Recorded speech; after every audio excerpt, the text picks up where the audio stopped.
नमस्कार, आप देख रहे हैं न्यूज इंडिया। आपके साथ मैं हूं चारुल शर्मा। सीधा रुख करते हैं इस वक्त की 10 बड़ी खबरों का।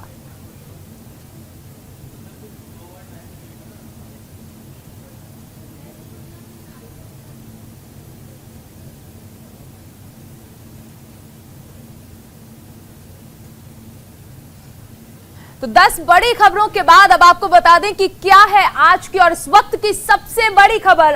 आज एक दिन के दौरे पर है पीएम मोदी। पीएम 600 करोड़ के प्रोजेक्ट्स का उद्घाटन भी करेंगे।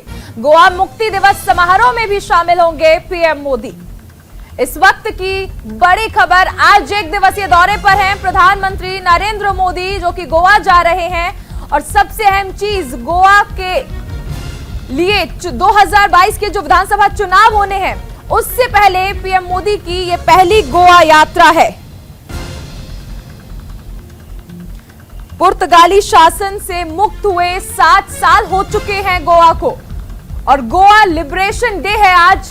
उसके उपलक्ष्य में आज प्रधानमंत्री नरेंद्र मोदी एक दिवसीय दौरे पर गोवा जा रहे हैं और विजय दिवस कार्यक्रम में जिन्होंने स्वतंत्रता दिलाई थी, उन तमाम लोगों को सम्मानित भी करेंगे पीएम मोदी।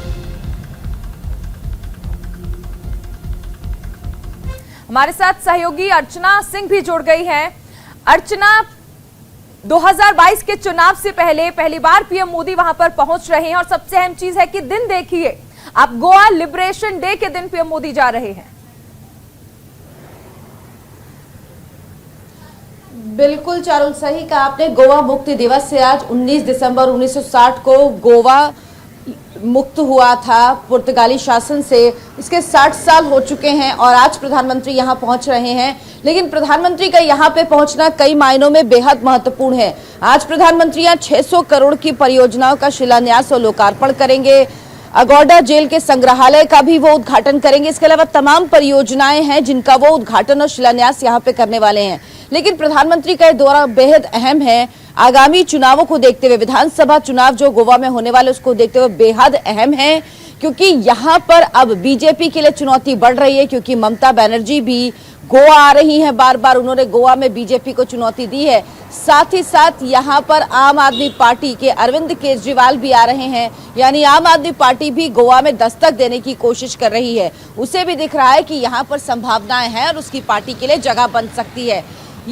अमूमन गोवा में बीजेपी और कांग्रेस दो पार्टी की सरकार होती है और यहाँ पर दो पार्टियों के बीच ही चुनाव होता है। लेकिन इस बार ये चुनाव त्रिकोणीय होने की संभावना है, क्योंकि ममता बनर्जी और आम आदमी पार्टी भी यहाँ पर उतर रहे हैं। आपको मैं अपने कैमरामैन से कहूंगी तस्वीरें दिखाएं। ये देखिए, ये गोवा की तस्वीरें। जगह जगह आपको इस तरह से कटआउट, बैनर लगे हुए दिख जाएंगे, झंडे, पोस्टर लगे हुए दिख जाएंगे। प्रधानमंत्री पहुंच रहे हैं तो ये अगौड़ा जेल संग्रहालय का उद्घाटन करेंगे। साथ ही साथ गोवा मेडिकल कॉलेज के सुपर स्पेशलिटी जो विभाग है उसका भी उद्घाटन करेंगे और न्यू साउथ गोवा के जिला अस्पताल है उसका भी उद्घाटन करेंगे। इसके अलावा गैस सब स्टेशन है उसका उद्घाटन करेंगे। अगले साल शुरुआत में चुनाव होने, विधानसभा और गोवा मुक्ति दिवस। सेना ने पुर्तगालियों के अधिकार से गोवा को मुक्त कराया था। इसके 60 साल हो रहे हैं, इसलिए बेहद महत्वपूर्ण है।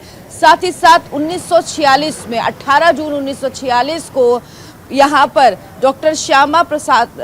डॉक्टर राम मनोहर लोहिया ने शुरुआत की थी इस अभियान की। तो इसके 75 साल हो रहे हैं। तो इस तरह से बेहद महत्वपूर्ण है ये। और ये गोवा की तस्वीरें देखिए, जगह जगह आपको इसी तरीके की तस्वीरें दिखेंगी। प्रधानमंत्री नरेंद्र मोदी दोपहर तकरीबन 2 बजे यहाँ पर पहुंचेंगे।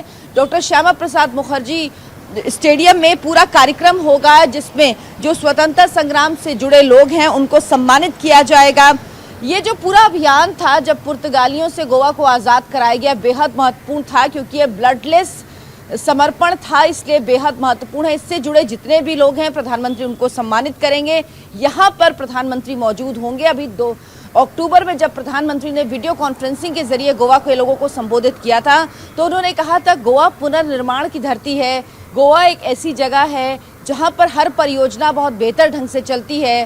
गोवा के लोग टूरिज्म को बढ़ावा दे रहे हैं। यहाँ पर बहुत सारी संभावनाएं हैं और आज देखना होगा कौन कौन सी ऐसी परियोजनाएं हैं जिसका प्रधानमंत्री उद्घाटन करते हैं और क्या सौगात गोवा के लोगों के लिए लेकर आते हैं।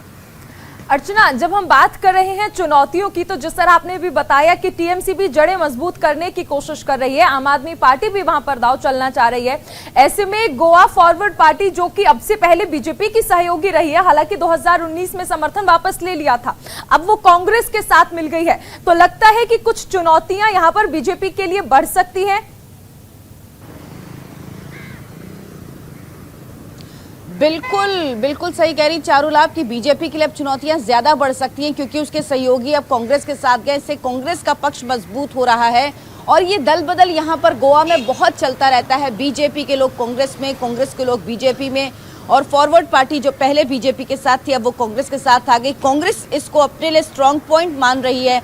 बीजेपी, जिसके पास अभी 26 सीटें हैं, बीजेपी को लगता है कि वो इन चुनावों में आसानी से गोवा की नैया पार कर लेगी। ऐसा उसके नेता कहते जरूर हैं, लेकिन उनको भी पता है राह इतनी आसान नहीं है। मनोहर पर्रिकर एक नाम हुआ करते थे, एक चेहरा हुआ करते थे बीजेपी का, जिनके नाम पर हमेशा बीजेपी यहाँ पर चुनाव लड़ती थी और बेहद लोकप्रिय थे वो गोवा में। आज भी आप गोवा के लोगों से बात करिए तो मनोहर पर्रिकर को याद करते हैं, उनके कामों को याद करते हैं। उनकी छवि बहुत अच्छी थी। और अब जो मुख्यमंत्री हैं प्रमोद सावंत, उनकी छवि भी अच्छी है, लेकिन अभी वो नए हैं, उनके कामकाज से लोग इतना परिचित नहीं हैं, तो बीजेपी के लिए एक चेहरे की चुनौती भी है, ये भी आप कह सकते हैं। हालांकि प्रमोद सावंत के कामों की तारीफ प्रधानमंत्री नरेंद्र मोदी लगातार करते रहे हैं। प्रधानमंत्री का कहना है कि जिन कामों की शुरुआत की थी मनोहर पर्रिकर ने, उन कामों को प्रमोद सावंत आगे बढ़ा रहे हैं और गोवा को वो विकास की दिशा में ले जा रहे हैं, क्योंकि गोवा में विकास की अपार संभावनाएं हैं। लेकिन बीजेपी खुद जानती है कि राह इतनी आसान नहीं है, क्योंकि ममता बनर्जी अब टीएमसी उतर चुकी है, यहाँ पर चुनावी रणनीति लगातार बना रही है। प्रशांत किशोर के साथ ममता बनर्जी यहाँ पर आई, अभी 3 दिन पहले भी ममता बनर्जी गोवा में थी।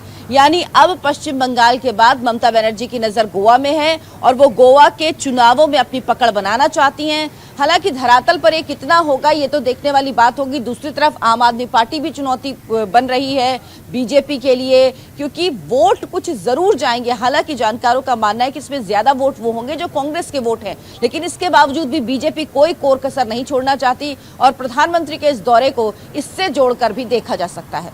अर्चना, आप क्योंकि वहां पर पहुंची हुई हैं और प्रधानमंत्री नरेंद्र मोदी, जिस तरह हमने जिक्र भी किया कि विधानसभा चुनाव से पहले जा रहे हैं, तो बेहद अहम है ये दौरा। जिस तरह से इतनी सारी योजनाओं की सौगात भी गोवा को मिलने वाली है। टूरिज्म के सेक्टर में हम देखते हैं कि गोवा का नाम सबसे ज्यादा आगा है। और यूथ की बात कर लीजिए तो देखिए, सबसे ज्यादा जब भी बात होती है फेवरेट डेस्टिनेशन कौन सा है, तो उसमें अक्सर यूथ का जो क्रेज होता है वो गोवा के लिए नजर आता है। ऐसे में जमीनी हकीकत पर आप क्या देखती हैं? वहां के लोगों से आपकी बातचीत हुई होगी, क्या एंटी इनकम्बेंसी का फैक्टर वहां पर बन सकता है, या फिर जिस तरह हमने जिक्र किया मनोहर पर्रिकर का कार्य कौन भूल सकता है, और जिस तरह से जमीन से जुड़े हुए नेता वो रहे हैं, स्कूटर से जिस तरह वो विधानसभा जाते थे, ये तमाम चीजें ऐसी रही हैं जो बीजेपी के फेवर में रही है। क्या आज भी वहां की जो जनता है वो कमल के फूल पर उतना ही विश्वास करती है? देखिए, प्रमोद सावंत से यहाँ का जो यूथ है वो खुद को जोड़ पाता है। उनको लगता है कि प्रमोद सावंत अच्छा काम कर रहे हैं, लेकिन अभी बहुत ज्यादा लोग राय नहीं बना पाए हैं। लेकिन हाँ, यहाँ पर भी जब आप आएंगी तो जिस तरह से आपको यहाँ पर कटआउट्स में प्रधानमंत्री नरेंद्र मोदी की तस्वीर दिखेगी, यहाँ के लोग भी, आज भी आप बात करिए तो लोग प्रधानमंत्री की बात करते हैं। अब यहाँ पर मुख्यमंत्री की जगह उनका कहना है कि प्रधानमंत्री नरेंद्र मोदी यहाँ आ रहे हैं, बीजेपी चुनाव लड़ रही है। यानी पहले जो चुनाव मनोहर पर्रिकर के नाम पर होता था, इस बार आप ये कह सकती हैं कि यहाँ का चुनाव प्रमोद सावंत की जगह यहाँ की जनता जो वोट देगी वो प्रधानमंत्री नरेंद्र मोदी के नाम पर देगी। इसीलिए बीजेपी ये बात बहुत अच्छी तरह से जानती है और इसीलिए प्रधानमंत्री का ये दौरा बेहद महत्वपूर्ण है। प्रधानमंत्री यहाँ पर स्वतंत्रता सेनानियों और वरिष्ठ योद्धाओं को सम्मानित करेंगे जो ऑपरेशन विजय में जिन्होंने भाग लिया था, जो बेहद महत्वपूर्ण है। 600 करोड़ रुपए से अधिक की कई विकास परियोजनाएं हैं जिनका उद्घाटन करेंगे, शिलान्यास करेंगे। इसके अलावा ये सारे कार्यक्रम जो होंगे ये श्यामा प्रसाद मुखर्जी स्टेडियम में ही होंगे। साथ ही साथ ऑपरेशन विजय की सफलता जो थी उसको पहचान दिलाने वाला जो दिन है आज, ये दिन बेहद खास है और बीजेपी जानती है कि इस दिन से गोवा के लोग खुद को जोड़ पाते हैं, क्योंकि ये गोवा मुक्ति दिवस है। आज के दिन ही पुर्तगाली शासन से गोवा आजाद हुआ था और इस दौरान प्रधानमंत्री जो अगुडा जो जेल है, जो भी गोवा आया है वो इस नाम से जरूर परिचित होगा, क्योंकि यहाँ पर लोग जरूर जाते हैं। यहाँ पर एक संग्रहालय बनाया गया है और अगुडा जेल वो जगह है जहाँ पर जो स्वतंत्रता सेनानी थे, जो उस वक्त युद्ध लड़ रहे थे, जो उस वक्त लड़ाई लड़ रहे थे गोवा की आजादी की, उनको बंदी बनाकर रखा जाता था। यानी लोगों का जुड़ाव है, लोग कनेक्ट करते हैं, ऐसी चीजों को भी चुना गया है खास तौर पर। इसके अलावा भारतीय अंतर्राष्ट्रीय विश्वविद्यालय एक है, उसकी भी आधारशिला प्रधानमंत्री रखेंगे। चिकित्सा के बुनियादी ढांचे में सुधार की बात लगातार प्रधानमंत्री कहते भी रहे हैं कि उनके चेहरे पर ही, और आपने भी जिक्र किया कि उनके चेहरे पर ही वोट दिया जाए, और इसका जिक्र उन्होंने पहले देखिए बहुत जगह किया है। उत्तराखंड में भी वो अक्सर ये कहते रहे हैं कि आप वोट मेरे चेहरे पर दीजिए क्योंकि भरोसा मुझसे ही कायम होगा। बहुत शुक्रिया अर्चना इस तमाम जानकारी के लिए। यूपी में आज से बीजेपी की जन विश्वास यात्रा की शुरुआत हो रही है। यूपी के 6 जिलों में होगी इसकी शुरुआत। बीजेपी की जन विश्वास यात्रा मथुरा में सीएम योगी, अंबेडकर नगर में नड्डा करेंगे रैली की शुरुआत। राजनाथ सिंह झांसी में जन विश्वास यात्रा को दिखाएंगे हरी झंडी। इस वक्त की बड़ी खबर आपको बताई जा रही है। यूपी में आज से बीजेपी की जन विश्वास यात्रा की शुरुआत हो रही है और इसके साथ ही यूपी के 6 जिलों से इसकी शुरुआत होगी। 6 जिलों से बीजेपी की जन विश्वास यात्रा की शुरुआत। मथुरा में खुद सीएम योगी मोर्चा संभालेंगे। अंबेडकर नगर में जेपी नड्डा रैली की शुरुआत करेंगे। राजनाथ सिंह झांसी में जन विश्वास यात्रा को दिखाएंगे हरी झंडी।